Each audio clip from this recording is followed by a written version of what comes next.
في عهد عمر رضي الله عنه فيه رجل من ملوك الغساسنة يقال له جبلة ابن الأيهم الغساني. هذا ملك، ويعني دخل الإسلام في قلبه، أو نقول أنه أراد الإسلام، فكتب إلى عمر رضي الله عنه في خلافته يبلغه أني قد أسلمت وأني أستأذنك في المجيء إلى مكة، يريد أن يأتي إلى الحج، أو يريد أن أو قال المدينة ثم يأتي بعد ذلك إلى الحج.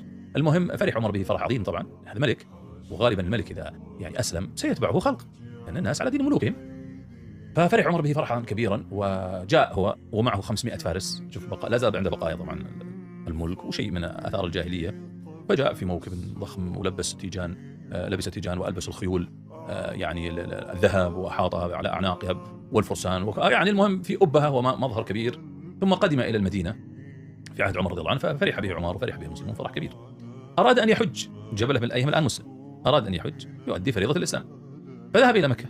وبينما هو يطوف ومعه من معه فيه رجل من بني فزارة يطوف أيضا من يعني أعراب المسلمين، مر بجوار جبلة، ما انتبه يبدو، فوطئ إزار جبلة. فلما وطئ إزاره انحل الإزار فانكشفت عورة جبلة، فغضب التفت عليه فلطمه بيده على أنفه حتى هشم أنفه. اشتكى الفزاري إلى من؟ إلى عمر رضي الله عنه. عمر أحضر جبل، طبعا عمر ما عنده يعني الأمور عنده العدل في كل شيء، وأحضر الفزاري فأقره فأقر. فقال له عمر لجبلة: إما أن ترضي خصمك، تعطيه شيء، تعطيه عوضة، أي نعم يرضى، أو أن أقيد منك. قيد منك يعني أقتص منك. قال: تفعل بي ماذا؟ قال: أهشم أنفك كما هشمت أنفك. مثل بالمثل. أي. قال: كيف تفعل به هذا وأنا ملك وهو سوقه؟ يعني هذا ما يسوي شيء، وأنا وين؟ تهشم أنفي لأجله؟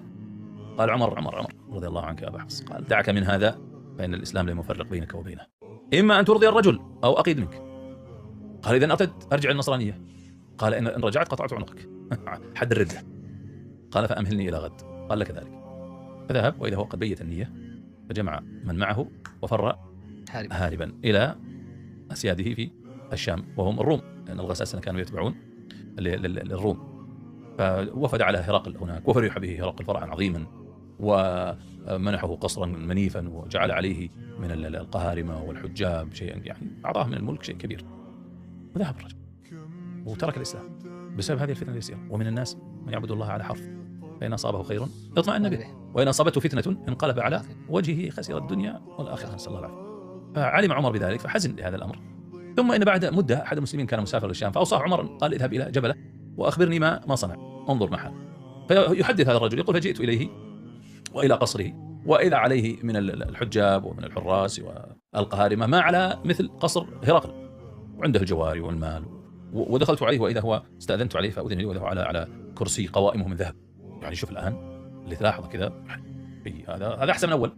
يوم كان مسلم كان عادي زي غيره، صح؟ لا ملك ولا شيء، لكن الآن لا، قصر وكراسي مطرزة بالذهب وجواري ويشرب ما يشاء من الخمور ويفعل يعني كل شيء موجود. فلما دخل عليه يقول: رآني، فعربي طبعا كذا في حل عروبته، فيقول: فأدناني وقربني منه وأجلسني بجواره، كان عنده الجواري. فغمز إلى الجواري أن يغنين، قال: والله يعني أعطونا أبيات الغساسنة. الأبيات هذه هي من أبيات حسان رضي الله عنه. حسان كان هو شاعر الغساسنة في الجاهلية، وكان شاعرهم الأول، فكان يمدحهم. فطبعا بعد ذلك بعد ما أسلم ترك هذا وأقبل على رسول الله صلى الله عليه وسلم وعلى الإسلام، وكانت له قصائد مجيدة رضي الله عنه. فالمهم غمز إلى الجواري أن يغنين، فأنشدنا يغنين بأبيات لحسان في الجاهلية كان يمدح بها الغساسنة. منها يقول: لله در عصابة نادمتهم يوما بجلق في الزمان الأول. جلق هذه دمشق تسمى جلق. يقول: لله در عصابة نادمتهم يوما بجلق في الزمان الأول، أولاد جفنة حول قبر أبيهم وقبر ابن مارية الكريم المفضل، يغشون حتى ما تهر كلابهم، لا يسألون عن السواد المقبل، يسقون من ورد البريص عليهم وبردا يصفق بالرحيق السلسل، شم الأنوف كريمة أحسابهم بيض الوجوه من الطراز الأول. يعني يغنين وهو طربان ويقول كان يبتسم ويضحك كذا. قال: ثم رأيته بعد ذلك أطرق برأسه وجعلته كآبة، حزن. يعني الوقت نفسه في لذة، في هذه اللذة يعني اللي يجيك يعني إن صحت العبارة العامية تنغيص وطعنات القلب بدأت تتحرك، تأنيب الضمير. أي تأنيب الضمير. فأطرق قليلا ثم رفع رأسه فقال يخاطب نفسه: تنصرت الأشراف من أجل لطمة وما كان فيها لو صبرت لها ضرر، تكنفني منها لجاج ونخوة وبعت لها العين الصحيحة بالعور، فيا ليت أمي لم تلدني.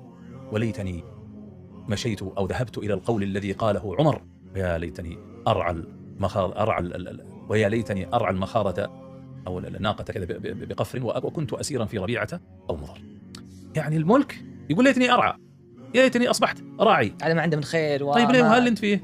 ما في لذة حقيقية، ودت الدنيا. يقول ثم أطرق برأسه ويعني حزينا على ما حصل، حتى وضع يده على وجهه، فوالله لقد رأيت دموعه كأنها فصيص اللؤلؤ تتحدر على لحيته.